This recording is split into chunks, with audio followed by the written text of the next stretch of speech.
Hello and a very warm welcome to the brand new edition of To The Point. I'm Kriti Mishra, and on today's show, my guest is five-time World Champion and Indian Chess Grandmaster, Mr. Viswanathan Anand. Mr. Anand, welcome to RSTV TV, and thank you so much for joining us through this virtual platform. Thank you. Pleasure to be here. Well, you're a part of the Indian team for the International Chess Federation Online Olympiad 2020, where India and Russia became the co-champions for the first ever FIDE online chess Olympiad. Tell us about the entire experience. Well, this, thanks to the special circumstances of the year 2020, this was the first online Olympiad. So the Olympiad goes back decades, of course, but it's never been played entirely online. In fact, the Olympiad is one of the great gatherings of chess. We typically something like 150 teams, each with about six-member delegation, travel to a city, and it is the biggest single chess event. Anyway, so this year they had the online event, and as you can imagine, it was organizationally very challenging. So they did the tournament in batches all the way from July, because they couldn't get everybody playing at the same time, staggered it through waves. The nice thing is that once they decided to innovate with an online Olympiad, they also introduce some other innovations. So instead of just having the top 4 players of a country, they had the top 2 boards, the top 2 women, and the top 2 juniors playing in every round. And this format is quite nice for India, actually, because we have a lot of depth. We have an excellent junior team, and that meant that this played to our strengths. And of course, Russia and China were still stronger than us on paper, but we defeated China in the last round of the preliminaries, and then reached the finals and even won. There was some drama with internet disconnections and so on, and some controversy, because FIDE had a rule that if you got disconnected and you didn't log back in time, you were lost. I mean, this is a practical scenario where if they show understanding to someone, things break down. So a very strict rule. But on the other hand, what happened to India in the final was not specific to us. It was a global outage. So in that case, they had to make an exception. And that's why they came to this compromise that they just decided to give both teams the gold medal. Slightly unusual, but I think teething problems for a totally new format and a totally new kind of event. I mean, this will probably not be the last internet disconnection people experience. So hopefully the format will evolve in the future. Absolutely, that's a very important point that you're making. But how do you look at this intense debate over server malfunction that was disrupted? What's your take? There's been a massive debate. Everybody's talking about it. Yes, well, as I said, everybody talks about it in the sense that everybody has their own little suggestion, but when you have to execute something and you have to implement a decision, and that has to be fair, then your options are much fewer. It seems to me they only had 2 realistic options. One was to cancel the second leg and pretend that both teams tied and go straight to the Armageddon. The second alternative is what they did. Replaying the entire 6-leg match, I think, is acceptable to India, but by that point Russia had a plus score, so whether they would have agreed. I mean, they were leading, we had promising positions in what remained. So whether they would have accepted it is an open question. I mean, 2 days later everybody says, oh, that would have been better, but at the heat of the moment would you have agreed is the question. And the same thing now. So these were the only 2 options. To my mind, the Armageddon is about as beautiful as tossing a coin in some ways.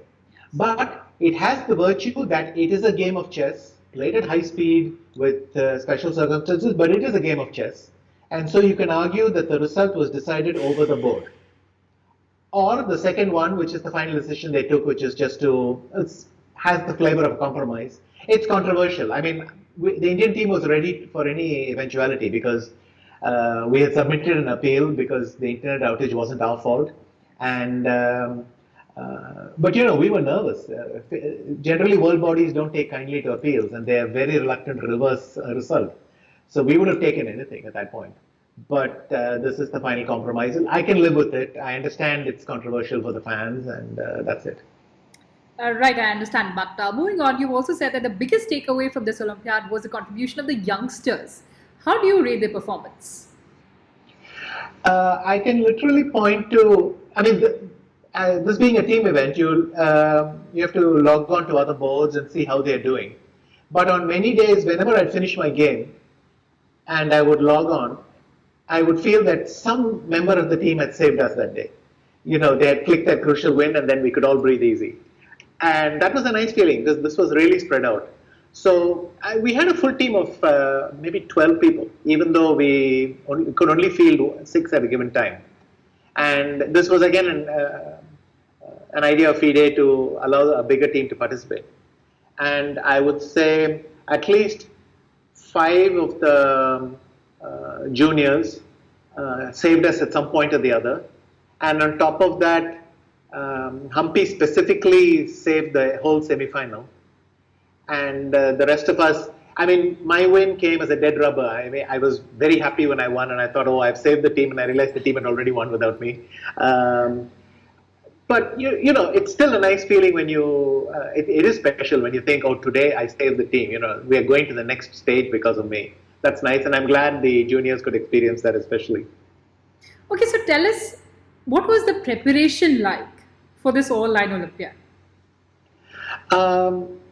The juniors did a lot of trial runs. They had a lot of tournaments between themselves online. So they were playing online to get used to the format, to get used to the system and so on. I must admit, I decided against this, so I didn't join these sessions. I joined the sessions where we discussed ideas and so on, but I didn't get into these team tournaments because I find that a bit tiring, and I prefer to get my work out of the way on my own. I have generally not embraced with joy this whole online format. I kind of miss being at a venue. So it's a question of how you peak your concentration and how you get ready for a game. Typically for me, all my life, there have been a set of cues, external cues, which get me ready for an event. This is the small thing of closing my computer and putting it in the computer bag, wearing my shoes, closing the door, getting all the luggage out the door, getting into the car, showing your passport, getting in the plane, literally from till the moment you arrive. And then the bigger moments are you check into the hotel, and that's the first thing. Second stage, you start to see the other participants roaming around the hotel. And, at each stage, the tension is building up and the competition becomes real. And finally, when you sit at the board, it is completely real. And then when the arbiter presses the clock, the game starts. And so I have this way of getting ready for a tournament. And this online thing is weird for me because one day my son wanders into the room where I'm trying to play online. There are none of these cues, and so I always find myself starting the game and only then realizing that it's serious. So there's been a problem at adaptation for me. But the younger generation who grew up in this world, they find it much easier. And yeah, I mean, in the end, I'm happy that the whole team contributed to the victory, and I was very happy to just be part of this team. It's a nice step for India to do this and to do this in this format, in this way. But Mr. Anand, we're talking about the new normal. We have to get accustomed to the new normal. Now, COVID-19 pandemic literally wiped out the global sporting calendar. Now, do you think that there is a scope of continuing online events even after normalcy returns? I think the ratio will change. So chess was already an online sport, by the way. It was already a totally online sport from the point of view of spectators. So 99% of our spectators are very similar to other sports, except their model is television and our model is online. So we were already an online sport, except that the players were still assembling on one venue to play, and that was the model. I think now the ratio will change. It's probably premature to say that over-the-board chess is history and now we must all get into this new normal. I think when the world returns to normal, people's behavior will also change again. But undoubtedly, online chess will be implemented more and more often because we have tried it out and we like it, and so it will be there in many circumstances. Will it dominate the world? I don't know. I cannot predict the future because now I'm completely used to this pandemic world. And for me, it feels very strange just to go somewhere and meet someone, and I just don't do it very often. I mean, practically the only person I'm visiting is my father. Well, he's 92, and so I go there to visit him, see how he's doing, and so on. But beyond that, I stay home. I see my family all the time. I see no one else. So I'm getting used to this world, and it'll be a shock for me when we get back to what we once thought was normal.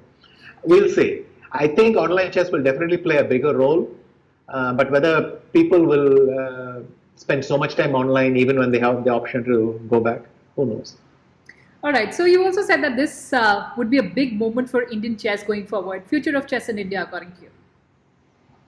Definitely. I think it is basically India has a great story to tell in chess. We have amazing juniors.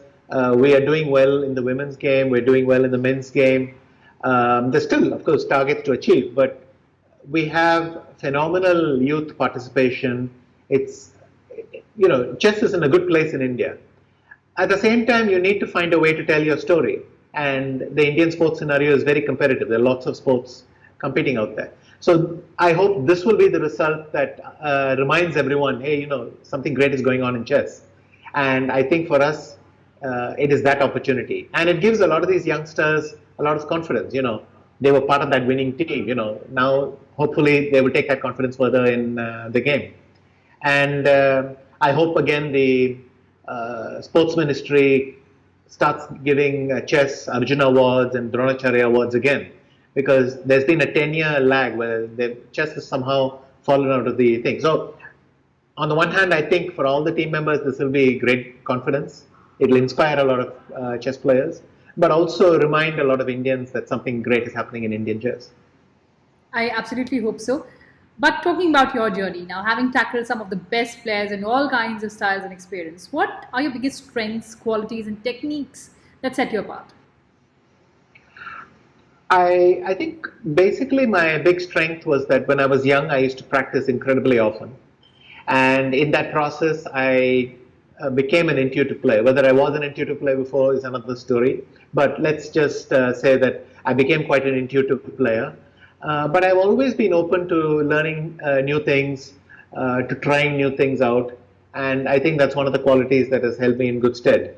The other thing is, of course, simply I tried a lot for every title. I mean, I won my first world championship in my third or fourth attempt, depending how you think about it. And over a period of 10 years, there was a lag before I could win the world championship.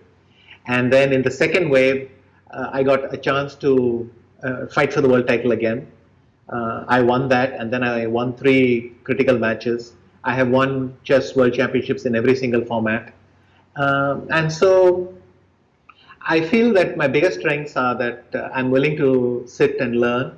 I'm willing to keep working till I can understand something new. And generally, I have been very open to experimentation and, whatever new format, whatever new method comes, you just sit there, you get your job done and go for it. And that's probably my biggest strengths. But one of the most important things that viewers would like to know, how do you work towards maintaining peace of mind and stable mental health amid intense competition? Well, I'm trying to figure that out as well.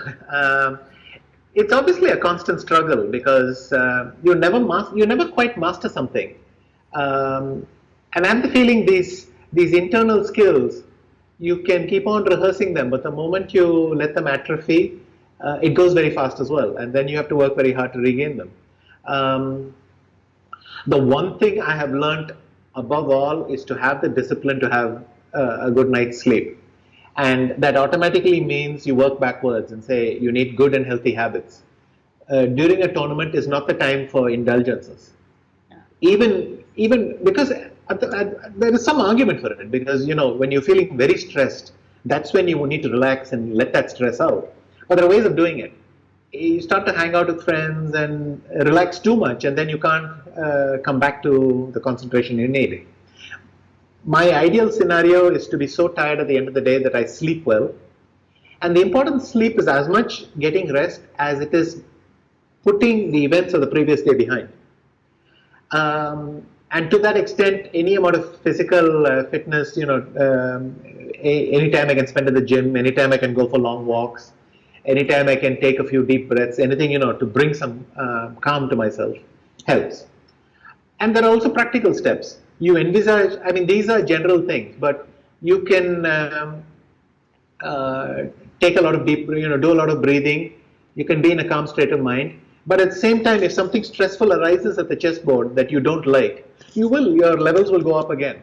So you need to constantly think, what are the things that I don't deal with well, that I don't respond to well, and how do I now let me visualize myself in that scenario. Is there any way I can make it easier? Is there any way I can prepare myself a bit better to deal with it better the next time? So there are general things which help you cope better overall in your life. But at the same time, chess is high stress, and it's often decided by stress. That one blunder that decides the game will happen because you're not peaking, but you're going downwards at the board in response to specific circumstances. So how do you visualize these circumstances? How do you try to make them easier for yourself? I mean, the things that have been difficult for me when I was 17 are still difficult for me today. But I think where I've learned is I can see them coming and I get ready. And they're still difficult for me, but I can improve my performance just a little bit more. And that's kind of how you try to improve your response to stress and to the pressure of the game. And besides, constantly working on skills as well. As you get better at skills, you won't face the same problems. So also that helps you cope. Since we're talking about your journey, tell us about 3 defining moments in your career and how often do you look back and also reflect upon it? I would say my first big breakthrough year was in 1983. So I had been a strong club player, and I had been a strong club player for a while. But in the space of a few months, I went from being a strong club level player to number 4 in the country, national sub-junior champion, national junior champion. And I still can't explain why that happened. What happened to this sudden leap? And I think from there, I got the idea in my head that intuition, sudden jumps in your performance, they're all work that you've forgotten that you've done. I mean, you work for many years and then one day it pays off, but it didn't happen one day. It just, there was a delayed effect.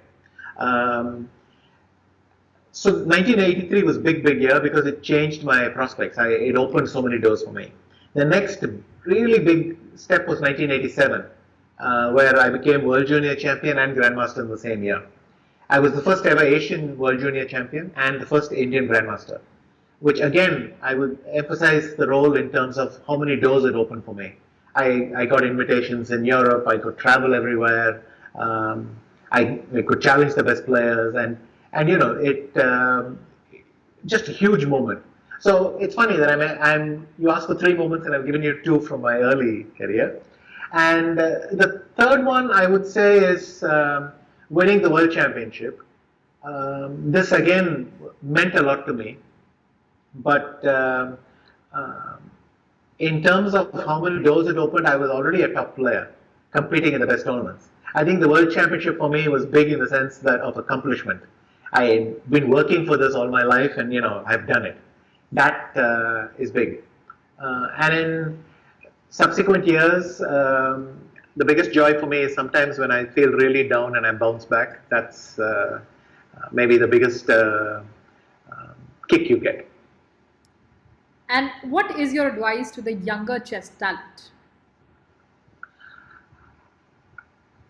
Practice, and keep learning. Especially nowadays, we live in the computer era where the computer throws up so much stuff. It almost feels like it's kicking sand in our face. It's very hard to make sense of it all. But keep practicing, keep working, be open to learning new things, and you'll be able to cope with anything. And also talking about India, lastly, we have the 5th highest number of chess grandmasters, but only 1 world champion in you. So how do we bring more laurels and ensure India's exponential rise in chess? I think again, these things you can't predict. I mean, many countries have sporting programs where they try to implement these things. I think they can catalyze stuff and, you can, but talent always emerges from somewhere. I mean, there was nothing happening in India. India wasn't making any particular effort to do well in chess. I kind of came out of somewhere and a lot of circumstances clicked, and of course I received help, but it's not the same thing. It's not a guided program, and the same thing you can say with the Norwegians. In 2003, if you'd asked me one of the countries least likely to produce a world champion, I might have included Norway. And hey, there they are now. But at the same time, I think we have such a great talent of players. India is now able to provide them the best coaching. We have amazing infrastructure, lots of talented coaches, lots of talented chess players. That it's inevitable now. I think it will happen. It's hard to predict when, but I think again I wouldn't have predicted we'd win the Olympiad. So hopefully this is a stepping stone for that. That now some of our juniors go up and accomplish these things. And bring more laurels to our country as you did. But Mr. Anand, it was absolute pleasure talking to you. Thank you so much for joining us and sharing all those fantastic experiences with us. Thank you. Thank you so much.